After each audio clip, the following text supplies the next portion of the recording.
Hey guys, welcome back to another episode. Now, today's going to be a bit of a short one, just some tidy up mods on the top of the motor. And what I am talking about is stuff like this, the intake, power steering, bracket, tensioner, pulley thingy, and the throttle body pieces. Now the rest of the stuff is up in Sydney at the moment, getting chromed. Massive shout out to Hillbilly Motorsport for looking after that side of things for me. I'ma pull up to the club with tequila in my cup. Pour it till I've had enough, feel the empty in my heart. I'ma pull up to the club with tequila in my cup. Pour it till I've had enough, feel the empty in my heart. I took this to the powder coater the other day, and as you can tell with all the corrosion on there and stuff, even though they have to get it sandblasted, he said, mate, I don't want to put my name to that because I can tell you now, it's not really going to look good. It's going to gas out and there'll be like pinhole bubbles and stuff everywhere. So what I'm left with is I have to spray it in this 2-pack. Now it's lucky it's not high heat, and we should be pretty right. But I do have to chuck this in the sandblaster.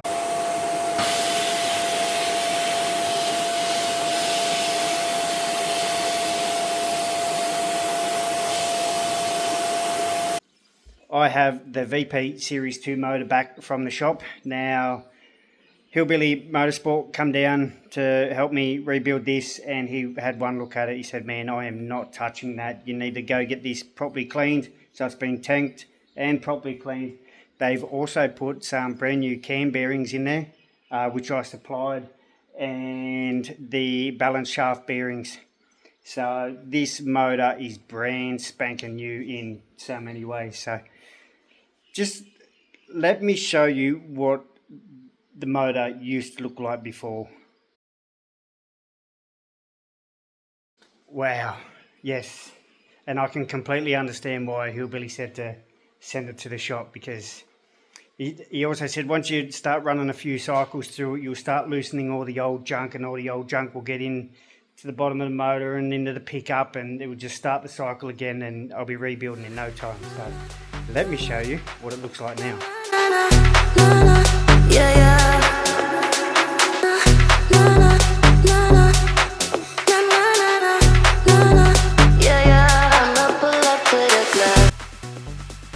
So yes, that bottom end is looking absolute magic at the moment, and I'll show you what else is looking magic. So what I ended up doing with the heads, I put them in the shop. These have been cleaned and cleaned and cleaned. To the club with tequila in my cup. Pour it till I've had enough, feel the empty in my heart. I'ma pull up to the club with tequila in my cup. Pour it till I've had enough, feel the empty in my heart. We've got brand new exhaust valves. They just reuse the springs. I've got brand new seals in there. So I'm pretty confident that these heads are ready for another 200,000. I've sandblasted all of this, all of these parts down here. So today we're just going to get a coat of primer on there. First things first, I need to tape them all up. But I'll grab the camera and we'll go for a little bit of a walk around, and I'll show you what's happened. I've got 5 million jobs going at once, as those that do will understand. Let's jump inside the canopy. So here's the mess, but one panel headboard has been done. I'm going to get started on the other one today. That's what that timber was at the front of the car. I've also added in this 4-gang switch panel, because there's a couple other little upgrades that have happened. This second one here is for the water pump. Now, I purchased the water pump from BCF. That is going to go down under here. Currently, there's the hose fitting there, which comes out of the bottom of the water tank just up there. So I have to work out exactly where that's going to go under there. Around the other side, as I said, this control panel is going to be redone. I'm just going to stick with the 40 amp. I've ordered my AC charger, which will hide hopefully up there beside this gorgeous looking twin air compressor from Sabre. Fitted that up the other day. That all works nicely. This cord, this air hose, I'm going to actually have that coming out the bottom here on the control panel. So when I do actually lift the canopy door up, flick the switch, I can just plug the hose into the side, and it's a reasonably small car, so I can pump up all the tyres. Other than that, I'll keep taping that stuff up, and I need to get a coat of primer on there. Alright, here we go, first coat of primer. That's come up alright. And all of these other parts as well, the throttle body, the power steering and tensioner. So I guess from here I'm going to start on that other headboard, and I'll show you how I made it this time. I won't just go ahead and build it and say, hey, it's done. Alright, so what we've got here is a piece of Tassie oak, 235 by 19.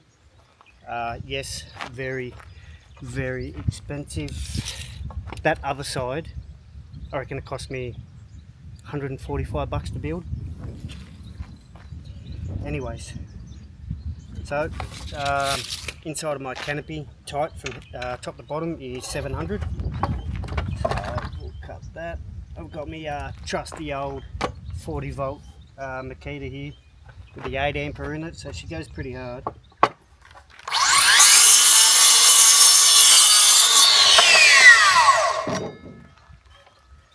There's that. And I'll save this piece so I can cut the top and bottom of the inside for strength. And then same as this one, I'll cut 2 more 700s. Alright, another must needed item for this job. I've got the old 40 volt Makita. This is the dual use one where you could use it as a normal circ, and then it's got the things for the rail. So to start with, I've got to set this up at 22.5 and then on. So yeah, set up at 22.5, and then I run the saw along that edge so it cuts back, and then the same on this one, 22.5, and then that'll marry up to be the 45. And then I set the saw at 45 and cut the other end at 45 degrees, so it makes that perfect sort of corner, if that makes sense. I'm not a good teacher, by the way, I'm just an explainer.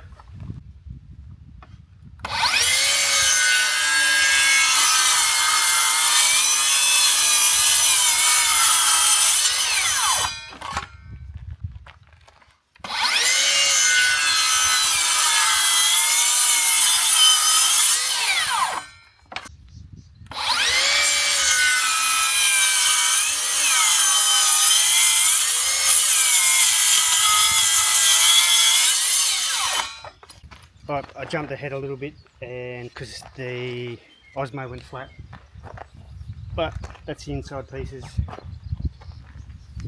They just simply go on there like that. If I had taken this or gotten a joiner, old Garrett joinery, he wouldn't have used pins. He would have done something a lot better. So, but I'm in a bit of a rush, and I know he's a busy boy.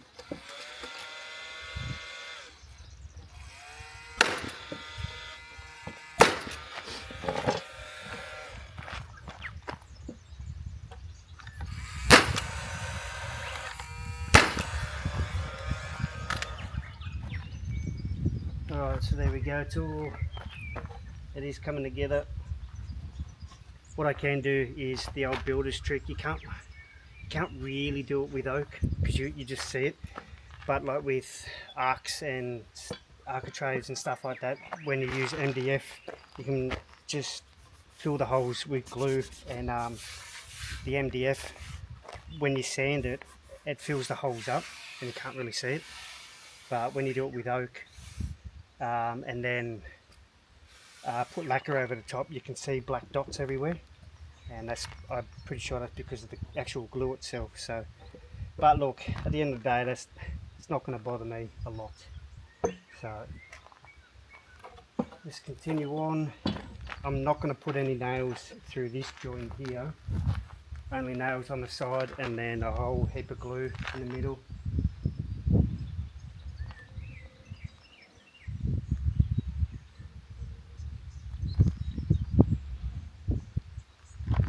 This overall has probably taken, I don't know, about an hour. So it's a good quick job.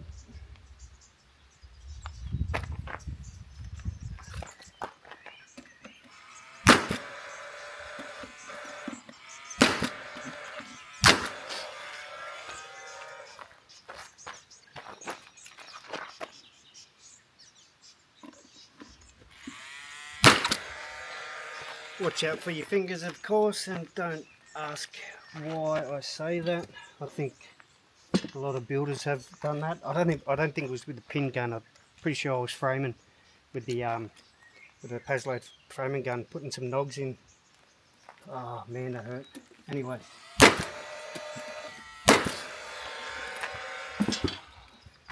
Alright, so there's the headboard, the shape.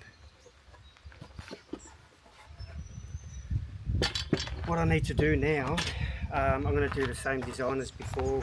I need to work out and cut out a recess for the 40 amp DC-DC to go in. But what I'm actually going to do first is let this dry, so I'll come back another day for that.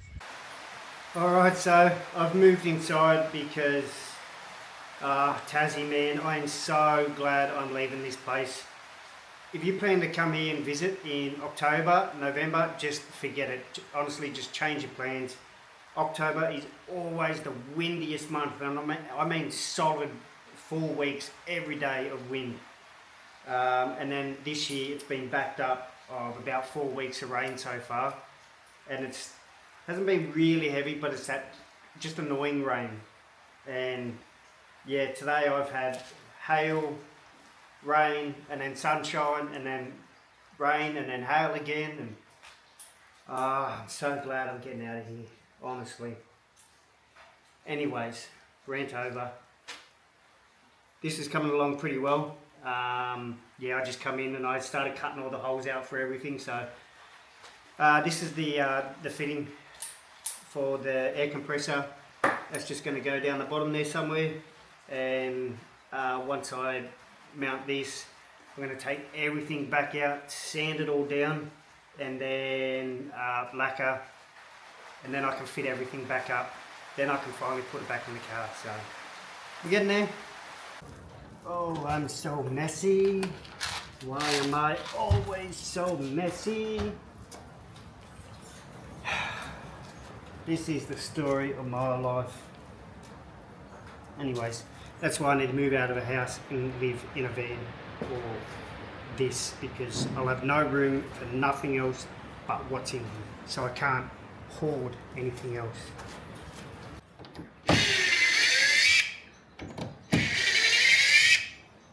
If you've ever seen the car, or you went to Melbourne 4 Drive Show and you're wondering what these things are, these are for the whale tail locks. So I 3D printed these, and they've got the old number plate on the front as well, so they come up a treat.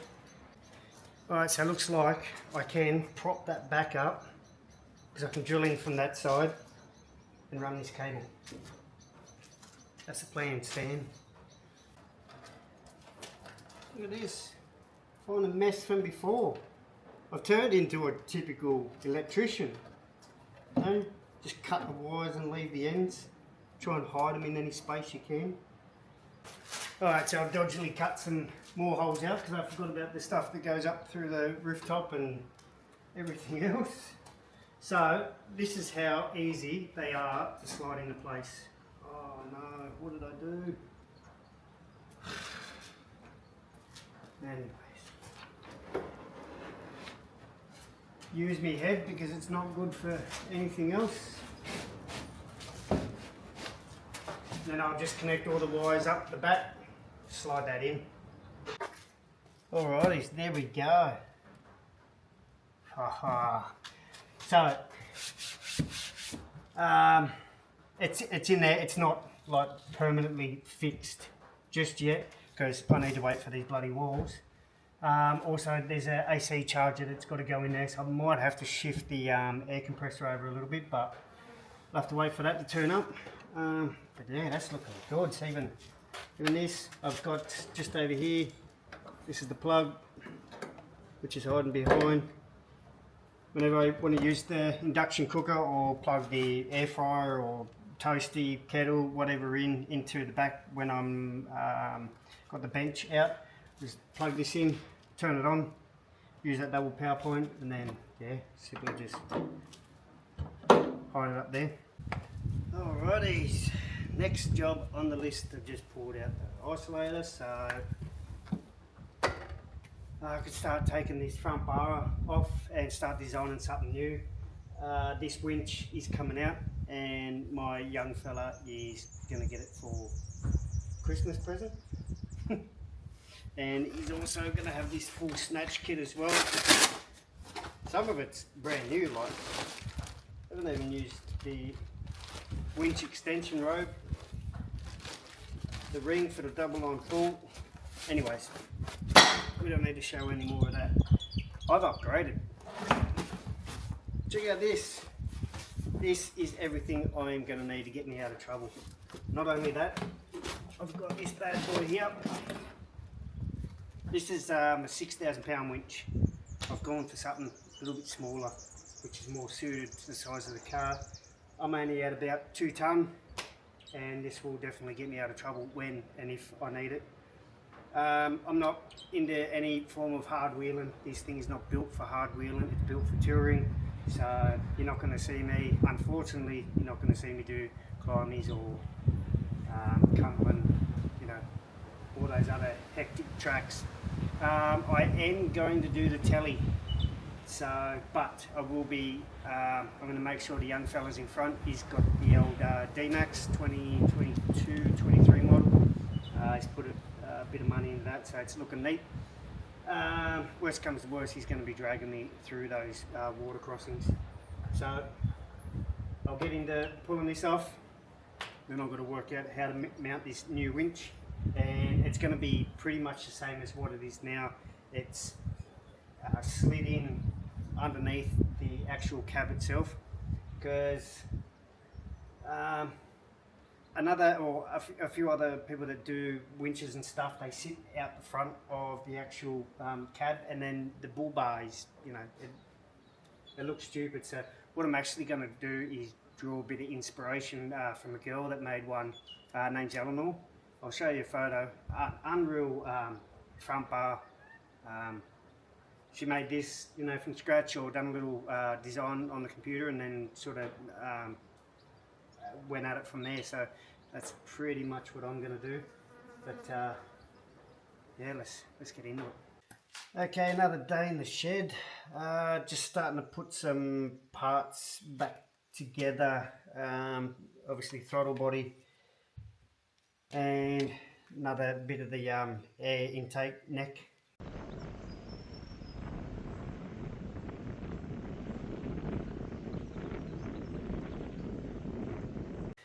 Motor's looking real good.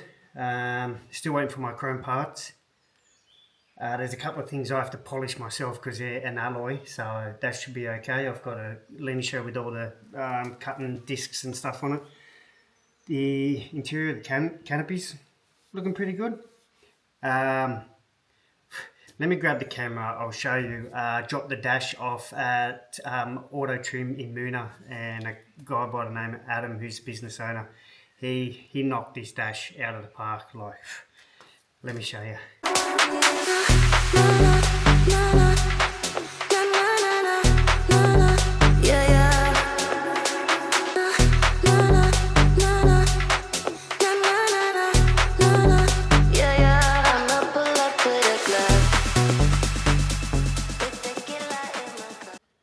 So yeah, as you can tell, I am absolutely blown away with that dash. It has come up like next level. And in saying that, I had the dash quoted up by a couple of other different companies as well, and his prices to theirs, it was just mind blowing, like the difference. So because he's so good on his pricing, I am going to take the door trims into there, and he told me, you hurry up mate, because I want to get them done before Christmas. We've got a little something special going on with them too, sort of the same theme, but can't wait to show you that. One thing I cannot really show you amongst the mess is the motor in the background. That's all coming along. The canopy's looking bloody excellent. Still waiting for the walls. Far out. I've run the cable through the back for the double power point, and then this side I just need to tidy up a couple of things over there, and then I can push that headboard back. And the best thing about all of this is I don't have to touch any of the wiring inside the car. This is and will be all left to PT Motorsport. So I contacted them and they had a look at the Instagram page, and they're like, man, I'll be more than happy to take this on. The best thing about it, it's got the standard harness in there, so it's not going to be too hard. You don't have to start from scratch with wiring all the lights and everything else in, but this time I can't wait because it's going to be done to a professional level, so can't wait for that. So yeah, before I wrap it up, I've just got the Sabre off-road winch in there. Still got to try and work out this front bar and how I'm going to do it. I'm not really looking forward to it now since I pulled the plastic one off, but it has to be done. Like, as I said, if I hit a roo, it's going to ride this car off and I'm going to cry like a little schoolgirl. So from here on, I guess thanks for watching. Sorry for the tease, but that means you have to either like and subscribe so you can watch the next video where I reveal pretty much everything and give you guys a massive update on what's been happening. So as I said, thanks for watching. I'll see you on the next one.